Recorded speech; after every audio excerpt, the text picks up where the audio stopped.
Bom, pessoal, o título da pregação hoje é Grande Conquista requer grande visão.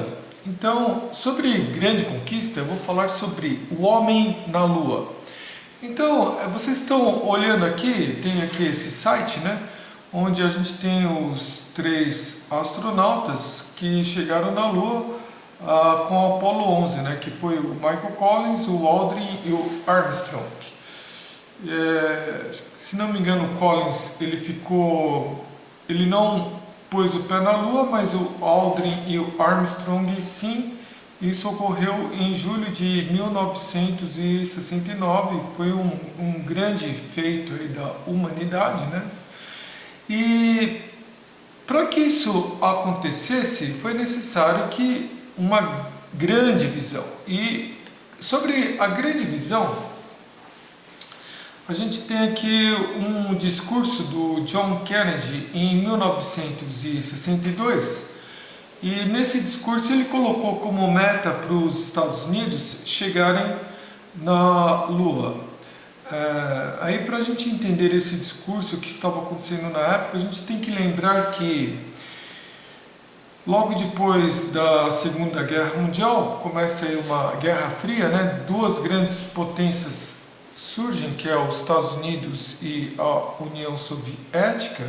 A União Soviética, ela consegue de forma mais rápida colocar um satélite, o Sputnik, né, em órbita na Terra, em torno da Terra, e também em 1961 eles conseguem colocar o primeiro homem ao redor da Terra, que é o Yuri Gagarin, né?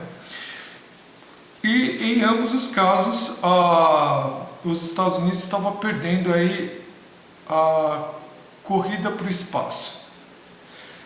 Bom, em 1962, o John Kennedy, então, ele coloca aí como meta, né, os Estados Unidos colocar o primeiro homem na Lua, mas não só orbitando ao redor da Lua, como pisando na Lua, né? Assim, diante do que os russos já tinham feito, era uma conquista e tanto, né? E então o objetivo era fazer com que os Estados Unidos ganhasse aí a corrida aí para o espaço. Então, nesse discurso aqui que vocês estão vendo, o John Kennedy, ele fala assim: "We choose to go to the moon." Nós escolhemos ir para a Lua. Bom, aí está ocorrendo aí a corrida para o espaço e acontece um problema. Aqui a gente tem a Apollo 1, vocês estão vendo aqui esses 3 astronautas, né? Essa foto, bom, deve ter sido tirada em 1967, porque em 27 de janeiro de 1967, esses 3 astronautas embarcam aqui na Apollo 1, e no lançamento da Apollo 1, o que acontece? O foguete explode e os 3 morrem. Então, muito provavelmente essa foto aqui foi um pouco antes da morte dos 3 astronautas. E então aí ficou aquele baque, né? Quer dizer, será que o que acontece? Os Estados Unidos vai continuar firme aí na visão de colocar o homem na Lua? Eles continuam firmes e acabam colocando sim o homem na Lua em 1969, né, pessoal? Então, só para a gente pensar um pouco no esforço que foi tudo isso, foi necessário muito estudo, né, trabalho para colocar o homem na Lua, foi necessário acreditar que isso é possível, quer dizer, é quase que um ato de fé, mais ou menos quase um ato de fé. Eles tinham que acreditar que esse plano era viável, né? O governo americano gastou muito dinheiro, bilhões de dólares nisso. Houve uma certa resistência por parte do povo americano, né? Porque assim, parte do povo americano não apoiou essa ideia. Também era necessário ter uma boa liderança para coordenar todo esse esforço, né? Diversas pessoas, empresas e um monte de gente tinha que trabalhar junto para colocar o homem na Lua. era necessário ter sobriedade, calma, pensar no meio dos problemas. A Apolo 1 explodiu e como é que eles vão continuar com tudo isso, né?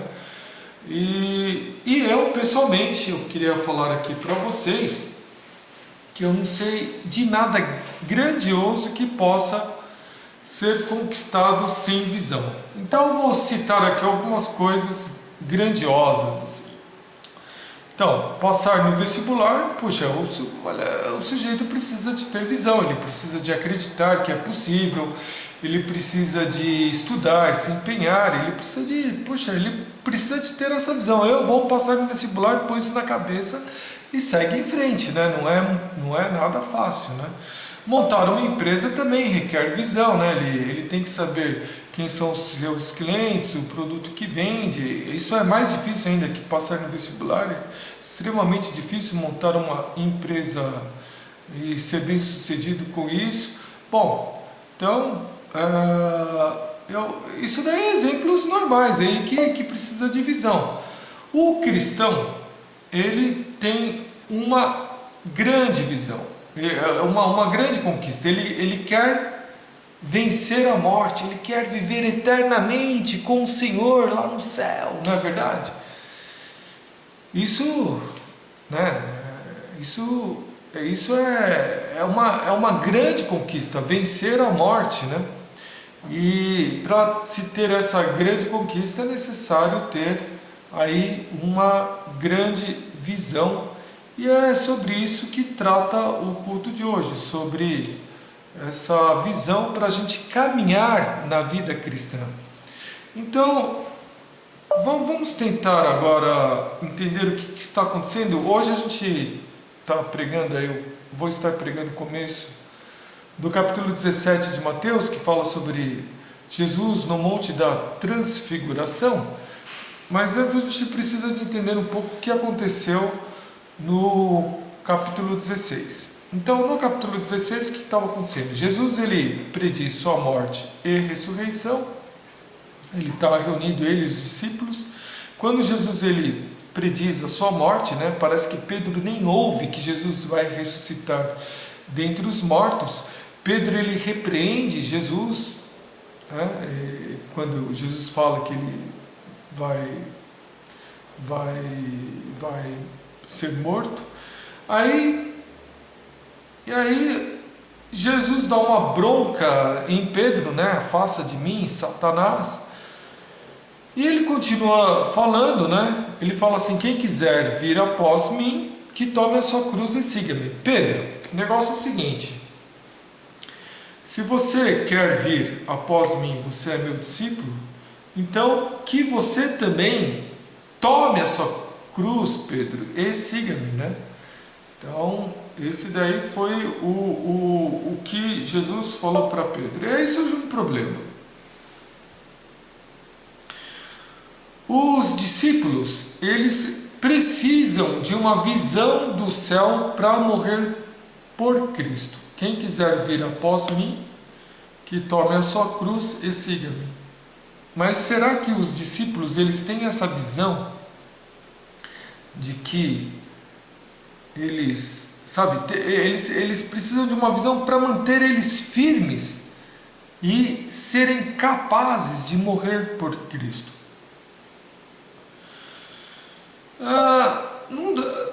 Em Mateus 16 não dá essa ideia que Pedro vai ter essa visão de que Jesus é o Messias, vai ressuscitar dentre os mortos e vencer a morte, né? Não, Pedro não está pensando nessas coisas. Quando ele repreende Jesus, o que Pedro está pensando? Ele está pensando algo do tipo: Jesus é o Messias, ele vem reinar sobre Israel e eu vou estar junto com Jesus, reinando sobre, né, Israel, junto com Jesus, né? Então Pedro ele não tem ainda essa visão da vitória sobre a morte, né? Ele carece de visão, tá? E a gente vai estar vendo agora, daqui a pouco, né, Jesus no Monte da Transfiguração dando uma visão para Pedro, né? Mas antes disso, vamos tentar entender o problema hoje. O problema hoje é que nós, como discípulos de Jesus, nós também devemos tomar a cruz e seguir a Cristo, né? E, bom, assim como os discípulos, nós também precisamos de uma visão do céu para que isso se concretize na nossa vida. Por quê? Porque é muito mais fácil para nós cristãos, né, vivermos como o mundo vive. Então eu vou dar alguns exemplos para vocês. A gente está aqui no nosso mundo aqui de Covid, né? E as escolas estão dando aula online pela internet. Então imagina hoje em dia um professor dar uma prova pela internet, né? E os alunos, é claro, que estão se conversando, né? Estão conversando entre si. Então o que impediria hoje um aluno de colar na prova, né? Bom, é tão fácil colar na prova hoje em dia. Eu acho que na visão dos alunos do mundo, né, trouxa é aquele que não aproveitar o momento agora e não colar, né? Quer dizer, por que a gente... E quase que também trouxa é aquele que resolve estudar o que o professor ensina, porque cola e passa, né? Então,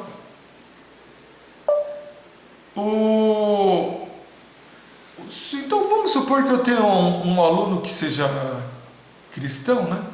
E aí ele sabe que o certo é não colar, mas vamos supor que ele mesmo sendo cristão, ele escorrega, acaba colando na prova, né?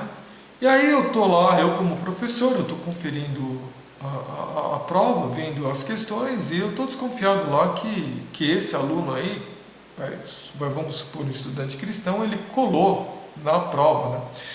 Daí eu chego lá, entro em contato com ele, pergunto: poxa, sua prova está igual a do outro aí, o que aconteceu?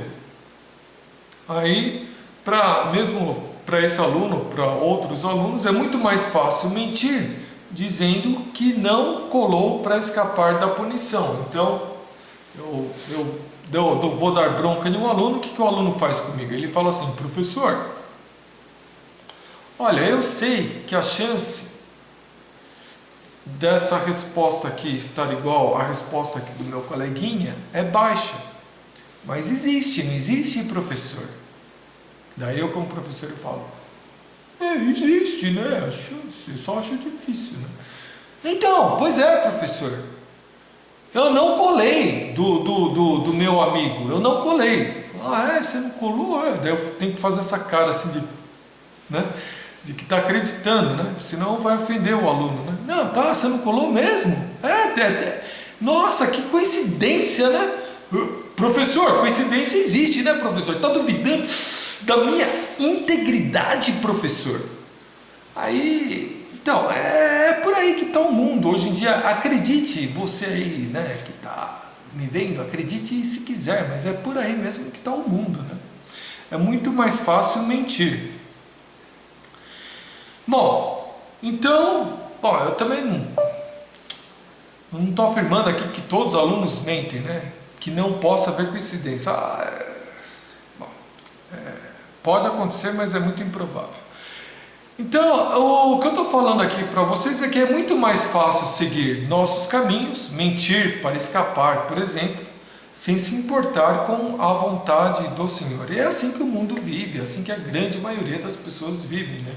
Então, por que a gente que se diz cristão, a gente tem que ser diferente nesse mundo e agir dessa forma, né? Quer dizer, sofrer a mais, sim, à toa, parece, né? À toa.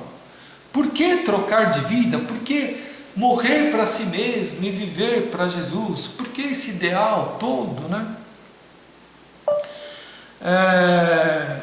Uma pergunta: vale a pena sofrer pela verdade quando é tão mais fácil o conforto da mentira, né? Então, para que a gente entenda que vale a pena sofrer pela verdade, né? Que vale a pena fazer a vontade de Deus, a gente precisa de uma visão do céu. A gente precisa de entender que esse mundo é passageiro. A gente precisa de ver a eternidade, né? Ver as coisas que realmente importam, né? O que importa falar a verdade é muito mais importante do que tirar nota na prova sem estudar, né? Quer dizer, entender o que seja importante ou não importante nessa visão do que é a eternidade é extremamente importante, né? Então, precisamos de uma visão do céu para crermos que vale a pena trocar de vida, morrer para si mesmo e viver para Jesus. Precisamos de uma visão do céu para nos mantermos firmes no meio das perseguições, tribulações, tentações, quedas e arrependimentos. A gente precisa, mesmo quando a gente cai, a gente ainda precisa de estar firme para se arrepender, se voltar a Jesus. A gente precisa, nisso tudo a gente precisa de uma visão do céu. Bom, então eu vou colocar aqui a visão do céu que Jesus ele apresenta aos seus discípulos. Então a gente vai estar falando aqui sobre a transfiguração, em Mateus 17, versículo 1. 6 dias depois do que, pessoal? 6 dias depois que Pedro levou aquela bronca de Jesus, e Jesus falou que ele deveria carregar a sua cruz e segui-lo, né? 6 dias depois disso, Jesus tomou consigo Pedro, Tiago e João, irmão de Tiago, e os levou em particular a um alto monte. Ali ele foi transfigurado diante deles. Então eu vou colocar aqui para vocês uma foto, quer dizer, um desenho de como que Jesus foi transfigurado. Então aqui a gente vê Jesus, a face dele está brilhando, né? Então é o que está escrito aqui, ó. Sua face brilhou como o sol e suas roupas se tornaram brancas como a luz. Naquele mesmo momento apareceram diante dele Moisés e Elias conversando com Jesus. Então a gente está vendo aqui Jesus, Moisés e Elias, né? Moisés com o cajado, Elias conversando com Jesus, e os 3 discípulos aqui, eles estão assim com a mão diante do rosto, porque Jesus, a face de Jesus está resplandecendo como o sol e está ofuscando a vista deles aqui nesse desenho aqui que vocês estão vendo, né? E então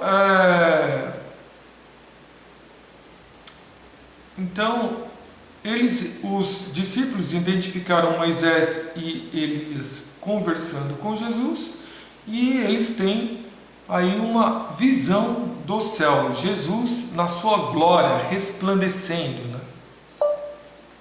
Continuando, então Pedro disse a Jesus: Senhor, é bom estarmos aqui. Se quiseres, farei 3 tendas, uma para ti, uma para Moisés e outra para Elias. Então Pedro fala isso, a sugestão de Pedro é completamente ignorada. Pedro parece que assim, ele está falando palavras ao léu, né? Quer dizer, o que o Pedro está querendo falar com isso, né?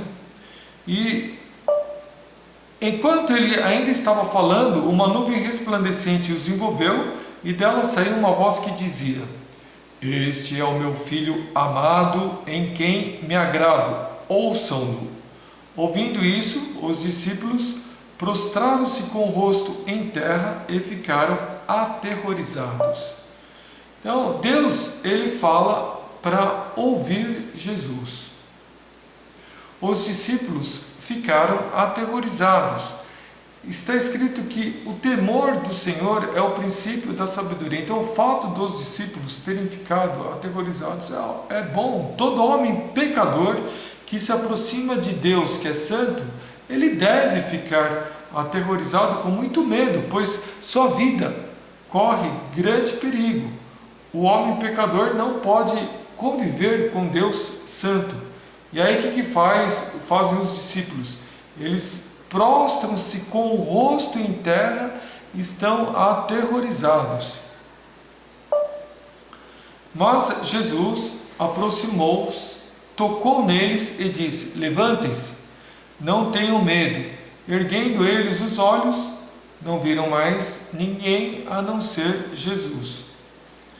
Então, o homem pecador, ele só pode conviver com o Senhor se estiver coberto por Jesus. Aí Jesus seria como uma roupa de amianto que protege alguém do fogo, né? Então Jesus é aquele que cobre o cristão, né? Como a roupa cobre uma pessoa e o faz viver. Então Jesus aqui, ele se aproxima, toca nos discípulos e fala para eles se levantarem. Jesus que nos protege, nos guia,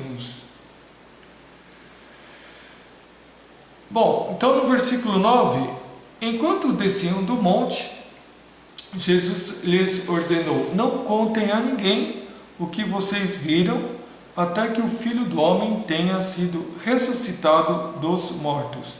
Então Jesus, ele fala para não contar a ninguém sobre sua glória, até que tenha acontecido tudo, né? Até que Jesus tenha ressuscitado dentre os mortos. Aí, para ele ser ressuscitado, né, implica que Jesus morrerá. Jesus dá a visão dele glorificado, tá? E contar a outras pessoas sobre a glória de Jesus poderia atrair um monte de gente que iria colocá-lo como um grande líder militar para libertar Israel. Então aí eu estou tentando explicar por que no texto está escrito para Jesus Jesus aqui ordenou aos discípulos para não contar nada a ninguém até que o Filho do Homem seja ressuscitado dos mortos. Bom, aí os discípulos lhe perguntaram: então, por que os mestres da lei dizem que é necessário que Elias venha primeiro? Tem uma passagem em Malaquias 4:5 que diz: vejam, eu enviarei a vocês o profeta Elias antes do grande e temível dia do Senhor. Por causa dessa passagem, né, em Malaquias, os mestres da lei diziam que é necessário que Elias viesse primeiro. Jesus respondeu: de fato, Elias vem e restaurará todas as coisas. Mas eu lhes digo, Elias já veio e eles não reconheceram, mas fizeram com ele tudo o que quiseram. Da mesma forma, o Filho do Homem será maltratado por eles. Então os discípulos entenderam que era de João Batista que ele tinha falado. Então, e aí Jesus dá a ideia, né, de que assim, Elias, João Batista, né, Elias já veio, eles não reconheceram. O Filho do Homem, Jesus, o Messias, veio e eles não o reconheceram. E assim como fizeram com João Batista, eles vão fazer com Jesus tudo o que quiseram. E ele vai ser, aqui está escrito que o Filho do Homem será maltratado por eles. Então Jesus está predizendo aqui, né, na descida do monte da transfiguração, Jesus está falando que ele vai ser maltratado por outras pessoas, como João Batista também foi maltratado.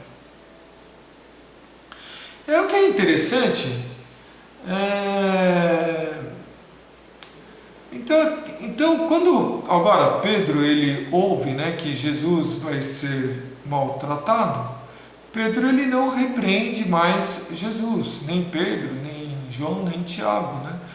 Porque eles tiveram uma visão da glória de Jesus, né? Então, diante da glória de Jesus, né, da visão que eles tiveram, da ideia que aqui eles não repreendem, parece que eles estão aceitando mais o que vai acontecer. Jesus ele vai ser maltratado pelas pessoas, ele vai ser morto e vai ressuscitar dentre os mortos. está ficando mais claro aí na cabeça dos discípulos. Não tão claro assim, porque na hora do vamos ver, né, na hora da crucificação, Pedro, por exemplo, ele se afasta de Jesus, né? Então, está ficando mais claro, mas não tão claro assim ainda, né, pessoal?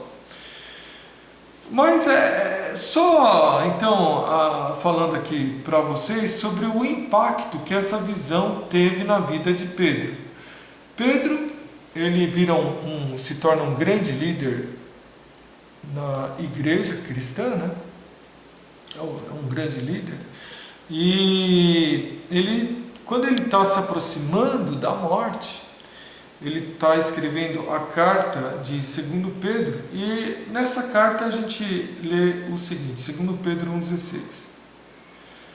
De fato, não seguimos fábulas engenhosamente inventadas quando lhes falamos a respeito do poder e da vinda do nosso Senhor Jesus Cristo.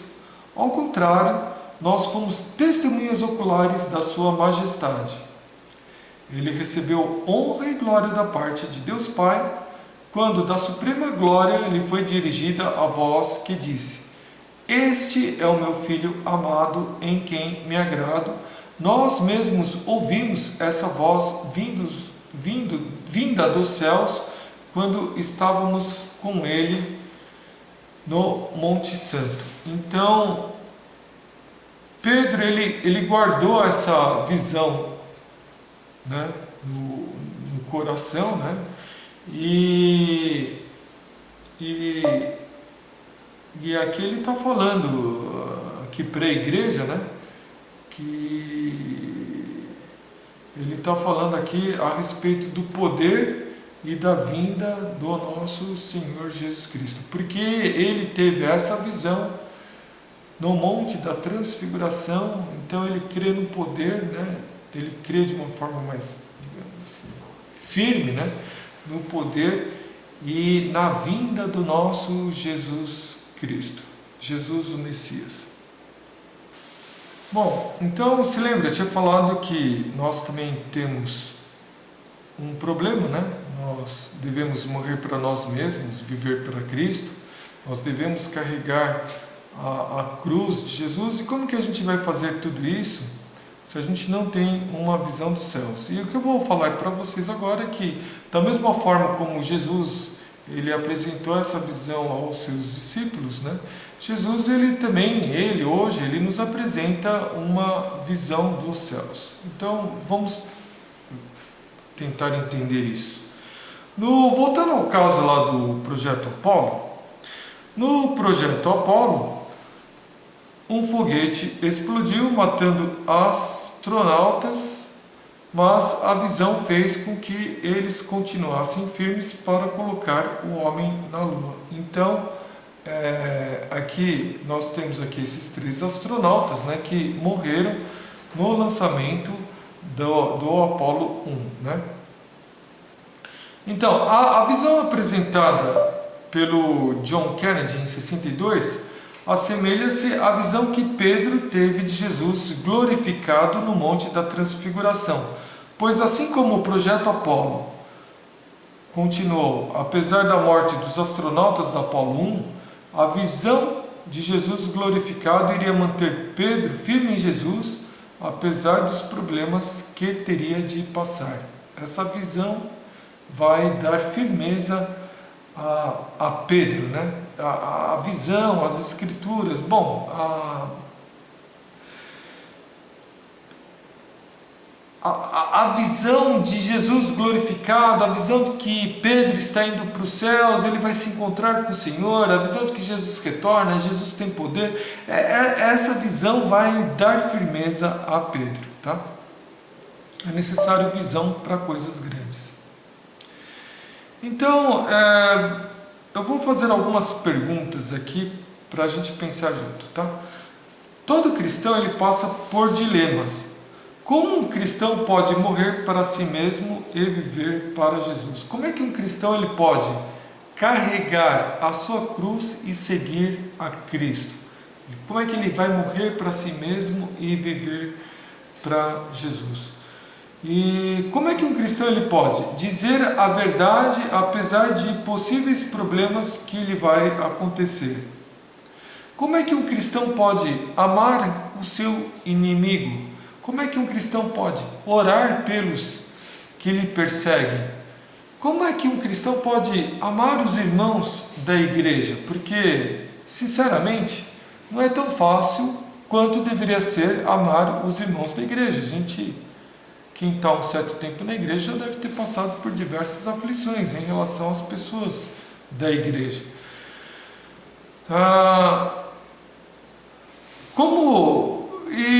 Como é que um cristão ele pode entregar as suas decisões nas mãos de Deus, pedindo sabedoria? Como é que ele pode estar agindo assim, de uma forma que agrada a Deus? Porque Jesus ele falou assim: aquele que quiser vir após mim, né, que tome a sua cruz e siga-me, como está aqui nessa figura aqui. Então nessa figura a gente vê Jesus, a gente vê diversas pessoas seguindo a Cristo, amando seus inimigos, orando pelos que o perseguem, devolvendo o mal com o bem. Então como é que o cristão vai fazer isso? O cristão ele vai conseguir fazer isto quando tiver essa visão do céu incorporada em seu ser. E o que é essa visão? O que vai permitir com que o cristão faça isso? É o Evangelho. O que é o Evangelho? O Evangelho são as boas novas, né? O que diz o Evangelho? Ele diz assim: Jesus nos amou primeiro quando ainda éramos pecadores e vai continuar nos amando, nos carregando para o céu. É Jesus quem nos leva para o céu, é Jesus quem trabalha na nossa vida. Por exemplo, eu sou cristão, então é essa visão de que Jesus me amou primeiro, que Jesus morreu na cruz pelos meus pecados, sem eu ter feito nada para Cristo, né? Eu não fiz nada de bom, e quando eu ainda era pecador e era inimigo de Deus, ele se tornou meu amigo, enviou Jesus para morrer na cruz pelos meus pecados. E essa visão, é o Evangelho, é essa visão que vai fazer com que eu seja capaz, né, de carregar a minha cruz e seguir a Cristo. A outra pergunta é: como Jesus nos dá essa visão do céu? Então eu coloquei aqui como resposta. Bom, a gente primeiro, né, nessa visão do Evangelho, a gente tem que entender muito bem que nós somos amados por Jesus, certo? Eu estou falando, eu tinha falado, Jesus nos amou primeiro quando ainda éramos pecadores. Então, falando eu pessoalmente, eu tenho que crer que Jesus me amou primeiro quando eu ainda era pecador. E como é que eu vou entender que Jesus me ama, né? Então, para entendermos que Jesus nos ama, precisamos de estar diariamente vendo o que Ele tem feito por nós. No meu caso, o que Jesus tem feito por mim? Ele tem me dado saúde, o ar que eu respiro, e principalmente a palavra de Deus, que faz com que a minha mente se volte para o céu. Essa visão do céu nos permite, por exemplo, amar quando não somos amados. Então, essa visão de que Jesus está comigo, Ele me ama, Ele morreu na cruz pelos meus pecados, Ele me dá vida, né? Essa visão é que vai me permitir amar mesmo quando eu sou odiado por outra pessoa, certo? Queira Deus que isso seja verdade na minha vida e na sua vida também, certo, pessoal? Então aí, indo para o final do culto, né? Eu vou estar colocando aqui como uma missão que eu e você a gente tem que fazer, tá? Vamos firmar essa visão dos céus, pois sem essa visão vamos acabar desistindo da vida cristã por qualquer problema que apareça, né? Por qualquer problema que aparecer, se a gente não tiver essa visão firme de que Deus está conosco, Ele luta por nós, Ele nos ama, Jesus se entregou por nós, eu sou amado por Cristo. Se eu não tiver essa visão muito firme na minha mente, eu vou acabar desistindo, assim, como, por exemplo, talvez, né, o pessoal lá da NASA poderia ter desistido da Apollo 11 quando a Apollo 1 tinha explodido e matado os 3 astronautas, certo? Então a visão é que vai manter a gente aí caminhando, né, apesar dos problemas. Então essa visão vai estar cada vez mais clara através da leitura contínua da Palavra de Deus, guiada pelo Espírito Santo, e vai transformar a nossa vida. Eu creio, tá, que eu pessoalmente, né, eu tenho sido transformado pela leitura contínua da Palavra de Deus. Ler por ler também não é o ponto, né? Eu acredito que o Espírito Santo ele tem me guiado nessa leitura, ele tem trabalhado na minha vida, né? Ele tem colocado na minha mente a palavra do Senhor, e isso tem transformado a minha vida. Então eu não estou falando que eu sou perfeito, que eu não peco, mas eu era muito mais imperfeito. Então, por exemplo, vamos pegar em relação a amar outras pessoas. Eu tinha ódio no coração. Via uma pessoa, sim, por qualquer motivo ou sem motivo, eu já tinha ódio. Eu passei por alguns problemas, passei por bullying na escola, e tudo isso me deixou com bastante ódio no coração, né? Mas eu acredito que Deus tem tirado esse ódio do meu coração. Deus tem transformado a minha vida, e essa visão, a leitura da palavra, é a palavra me entrando no meu coração, o Espírito Santo colocando a palavra no meu coração. Isso tem transformado a minha vida, e isso me dá essa visão do céu. Assim como os discípulos, eles foram lá no Monte da Transfiguração e viram Jesus na glória, né? Eu lendo a palavra de Deus, sendo guiado pelo Espírito, eu também eu me vejo com Jesus na eternidade, tá? Queira Deus que isso seja comigo e com você aí também, certo, pessoal?